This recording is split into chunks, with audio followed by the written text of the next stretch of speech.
Hi, I'm Evaleen from Awesome Training, and I'm talking to Emma Dalmayne today. Emma, thanks so much for talking to me today. You're going to be presenting at our conference next Sunday on November the 15th. So, Yeah. yeah, we're really looking forward to hearing your presentation. Now, I know you're going to be talking about like fake cures and kind of abuse against autistic kids and adults as well at the conference. But today I just wanted maybe to talk to you about the other things that you do as well. You're also an author, aren't you? Yeah, I've written 2 books. One's called, hold on, I have them. Go on, show us. We always like a visual. The pen keeps going up and down. You're going to see me doing this. So, so one's called It's an Autism Thing, I'll Help You Understand It. And it's a book from my perspective as an autistic mum, and just basically outlines the different, how I experience being autistic. So meltdowns, the aftershock of meltdowns, which isn't talked about. After a meltdown, you may be feeling quite rubbish over the next few days, quite shut downy and just exhausted and wiped out. Can you hear her singing? Baby singing in the background, everybody. So there's that one. Also describes sensory overload, transitions and things like that. So a lot of people have found it helpful. It was actually aimed at professionals and parents of autistic kids, teens and adults. But most of the feedback I've had has been from autistic people and from parents who, from reading it, have realised they're autistic themselves. Wow. Which has been lovely. Brilliant. And then there's Unity Spins, which is all about a little nonverbal communicator called Susie. And it was aimed at peers in the classroom, really, just to say, autistic children aren't weird or odd or, someone to be afraid of. They're someone that, has opinions and dreams and, someone to make friends with, just to adapt to how we think. Yeah. Yeah, and that's such an important resource, because I'm asked that a lot, from schools, kind of how to explain it to other children, because we need to do that, don't we? We need to have resources, and from autistic people, obviously, because there's lots of resources explaining autism from There's nothing. There's another good book I've read, actually. It's called Autism with Lola. It's about a little autistic bunny, and it's by Jodie Izzet. It's a lovely book. It's ever so cute. And it deals with sensory overload and ear defenders and things that can help kids in the classroom, or bunnies. Brilliant. Brilliant. What's it called again? It's called Autism with Lola. Autism with Lola. I hope I've got that right. Yeah, this is a perfect example of autistic people sharing. See, you're supposed to be talking about your books, Emma, and then here you are talking about promoting another book. That's what we're meant to do, isn't it? Well, that's what I think. That's a very of others. I think. Well, I think we autistics are really. That's one of our, things. We definitely think of others. So there's an example. Thank you. So, and if somebody wants to buy those books, ever, is it Amazon, or where do we go to get them? For my books, it would be staspublications.co.uk. Is that STASS? Yeah, I can send you a link after for you to put somewhere. For Jodie's, you go to her page, Autism of Love. Autism of Love. Perfect. Okay. Yeah. Excellent. Thank you. We'll have a look at those. Right. Excellent. And so, Emma, you also run an you're busy. You're also a mom of like five kids, but you run an organization as well, don't you, in the UK? Can you tell us a little bit about that? Yeah, I've got some amazing directors, and there's 6 of us all together, and 5 of us are autistic. And then we've got our token NT, who we love dearly. Well, we think she's probably ADHD, so yeah. But and it's a brilliant organization. We're autistic led, and it helps parents to meet autistic adults.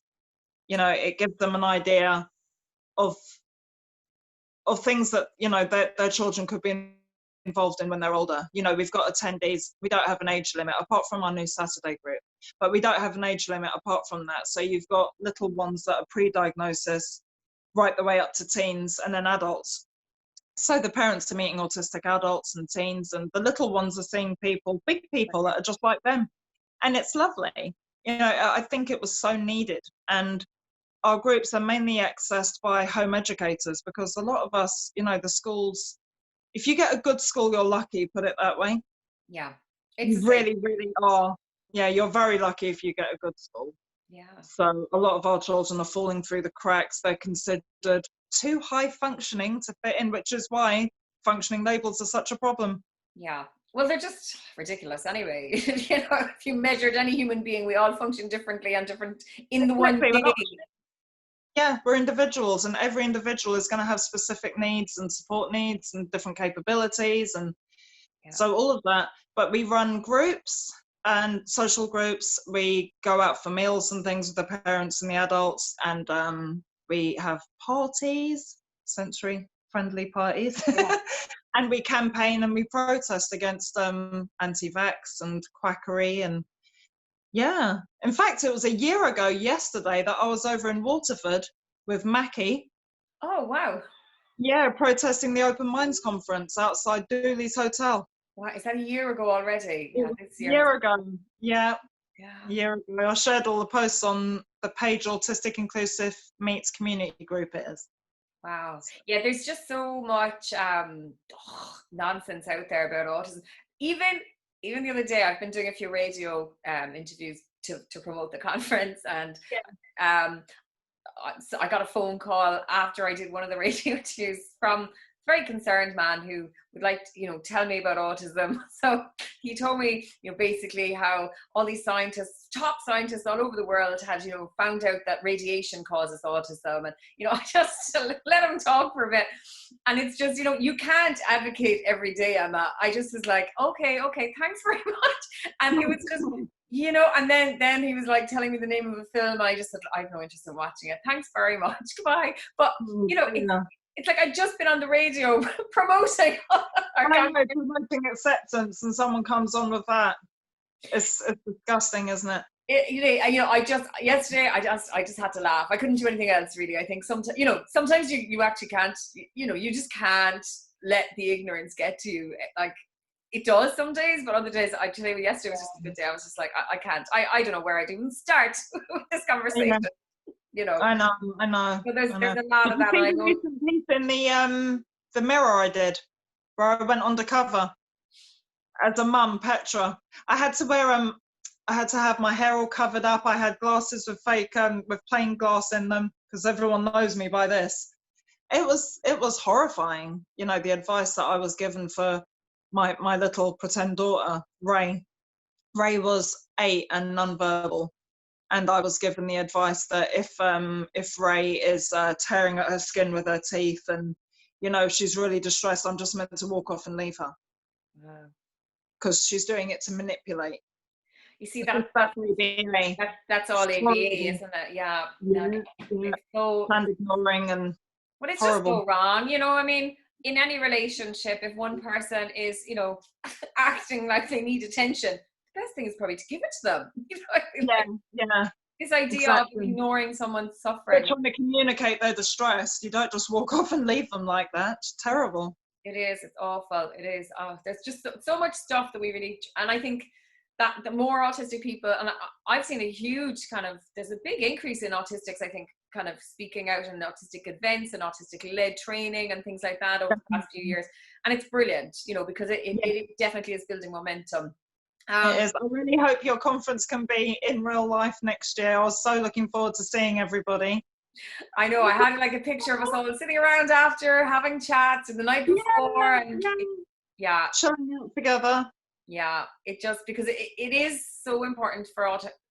I mean, I kind of, an event like that, our time with other autistic people, just keeps me going for months. Like, you know, we do need it, and I do chat to a lot of people. Yeah, but it's just something brilliant about hanging out with other autistics. You know, it's just, it's really cool. So hopefully, we might get around to having a real life event. COVID just goes away. So talking, I mean, you also run a group which has grown enormously in the past few years. It's called Autism Inclusivity. So it's basically a support group for parents. So do you want to tell us, you started it with, I think, is it John Greeley? Was it yourself and John started it? Yeah, a mum contacted me. It was near April 2nd, and she said she was actually an anti-vaxxer. And she contacted me and said, you know, there's nothing to be proud of. You know, this is a damn tragedy. You know, my child can't function, he'll never be accepted, and, you know, all of this. And I thought, well, these parents do feel left out, and I don't want them to. Mm-hmm. You know, they think, a lot of them think that, you know, because we are autistic, that I think because they so desperately want to relate to their children, and that's, a lot of them can't because they're NT. So they see this little angry person, or they think they're angry, you know, melting down, and they can't relate to them. So they see it as a problem to be solved, when actually, when they speak to autistic adults and realize the reasons and the things they could do to help, they're like, oh, it's like a light bulb moment, you know? So I said to John, you know, maybe we should open something for parents of children that are more challenged by the environment, you know, ones that you don't see out often, you know, those parents, those families. Mm-hmm. And that's what we did, you know, and we opened it for autistic adults to educate NT parents. It's never been a safe space. It's not a safe space for autistics, because you are going to see things that take your spoons and trigger you. You know, you are going to see parents going, you know, I don't know, I don't like autism. You know, I don't like it today. And that's where you explain, actually, it's not a separate condition from the child. The child is autistic, and these are the reasons they may be acting this way, and these are the things you can do to help. Because actually, when I was little, I used to act like that, or I used to have those behaviours. And these are the things that helped. And the group went to, how old is that group now, Evelyn? I'm so rubbish. I've got such a poor conception of time. Is it 2.5 years? I'm trying to think, because I know the last conference I had in February, because remember we shared it around that time. I think it was like 12,000, because it jumped. That's right, yeah. That was about 15, well, that's a year and a half ago now. So it must be, I think it's probably 2 years, maybe a little bit over 2 years. Probably about 2 years and 27,000 members. That's amazing. I never dreamed it would get that big, neither of us did. And it's lovely because the amount of parents that are posting, and autistic people posting, you know, saying, thank you. You know, this group has helped me more than any professional ever has, because I can come in here and I can ask actually autistic people their point of view. So, yeah, it's been really helpful for a lot of people. Yeah, it has. And I think it just, when we get beyond that negative, you know, and it's kind of, I think it's a gift to parents, because it's actually allowing them to have that connection with their child, because a lot of the medical and behavioral stuff actually kind of makes your child sound like they're not human. So people feel they can't relate. Once you start breaking it down and go, well, this is a human child, you know, the way you do this when you're like that, your child's doing this too. And it's just like, oh, you know, and it's giving people back that relationship, I think, with their children.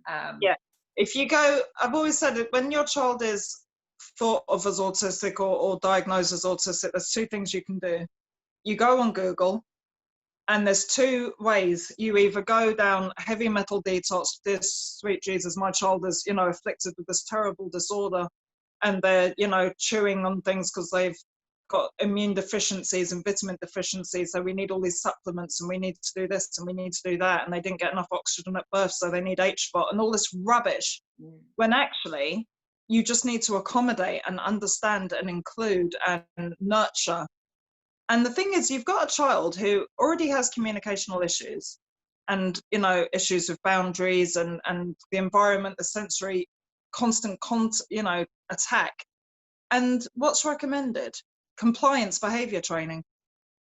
The most harsh behavioral training there is for someone who's already overwhelmed every minute they wake up.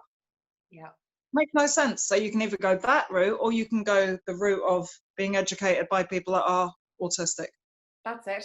You know, and I think we've all found our own coping, you know, ways of coping, because we've had to, you know, this is without any therapies, you know, we've all found ways to kind of cope in certain situations, and we're, you know, changing our own environments, and the environment is such an important thing. And for me, I mean, I think the social environment is probably such a big aspect that's overlooked in the, say, sensory environment, because people, that's where we need to start. We need to start, well, how are people responding to your child? And if everyone is responding negatively, that's just going to, Yeah, that's going to impact them as well. That's going to add to the sensory overload. So Yeah. yeah, I mean, that group is just fantastic and I think you have professionals. I think there's just like everybody's in that group now. Like it started off with language therapists, we've got OTs, we've got professors, we've got doctors. But saying that, we don't allow medical advice to be given because so many groups are on Facebook going, oh sure, just try this, try that. Yeah. You know, and that shouldn't be allowed. You know, if you need medical advice for your child, you go to a hospital, you go to a GP or pediatrician. Yeah. But, you know, the advice that is offered by the speech and language therapists and whatever is usually quite helpful. Yeah. Unless it's reward based, and then you get all the autistics jumping on going, actually, no. Don't. Yes. And that's where somebody gets annoyed because they've been trained in it and they've been doing it for 15 years and helping loads of children, and then they just go and leave and go somewhere where they well, they can go somewhere else, can't they? Because autistics will know more about autism than they ever will, because we actually are autistic. Well, I think it's like the only people who know what it's like to be autistic are autistic people, you know. Doesn't matter. Yeah, you know, I mean, we are the only ones. So I think, I mean, that's why the conference and events that are autistic led are so important. And it just cuts through. Like I just kind of say, you know, a day for parents listening to autistic adults will just give them like different perspectives from different people, different information. It also cuts through so much of the stuff that I don't know how much time I wasted. Well, I don't, you know, I've learned bits and kind of put things together from stuff I read, but like, it is a waste. A lot of the information that's out there is a waste of your time. And you know, when you're going straight to the source, when you're going straight to the autistic community for information, you know, it's there. And if you ask a question in an autistic group, any question, they'll just be like links to research, links to, it's like, right, we info dump, don't we? Yeah. The one thing I will say that I find in autistic groups is though, and I have had to clamp down on this in Autism Inclusivity, is a parent will say, my daughter has autism and, you know, she headbangs, what can I do? And they'll all jump on, no, your daughter is autistic, she doesn't have autism, and totally ignore the headbanging bit. You know, and you're like, okay, she's been corrected 6 times now, let's focus on this bit instead. Yeah, the hyper focus is strong, as you know. It is, and I suppose, look, I'm probably guilty of doing that too from time to time, but it depends on what's been going on before that. If you're reading about a child being abused and then someone's like, with autism, you're like, no, stop using that language, it's so damaging. You know, again, but I think... And the reason it's so damaging, I'll just quickly say, because a lot of people go, oh, but you know, why should it matter? Because if you use with autism, externalizes autism, makes it sound like you can heal it or get rid of it, or it's optional. It's not. You know, you're wholly autistic, and nothing you take, you know, medical wise, diet wise, is going to get rid of your autism, you know, because you are autistic. Exactly. That's it. Because I think with autism kind of infers that you could be without autism. And that's the thing. We're not non-autistic people with autism. You know, that's true. We don't call them people without autism. You know, you know. So we're just people.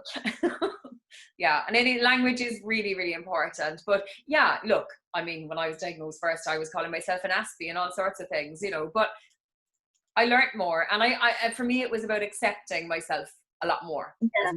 I think the language changes when you reach, and when you become more educated as well. Yeah, I think it's about education and also acceptance. It definitely changed me around that time. But that's fantastic, Emma. Thank you so much for sharing all of this with us.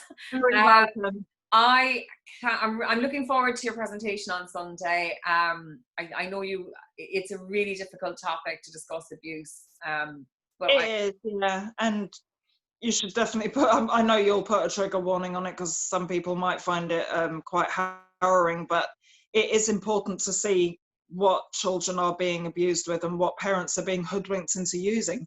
You know, most of these parents actually do want to help their child. You know, and they honestly believe that they are.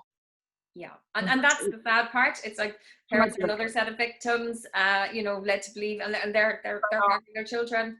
In turn, they are then abusing their children, which makes them child abusers. And it's, you know, even if you try and advise them, they don't take the advice. They see you as a big pharma shill, or, you know, you want to keep my child autistic, and it's sad. Yeah. It is. It is, and I But think that's enjoy why. the talk as much as you can. I do Pardon? try. I try not to make it too, you know.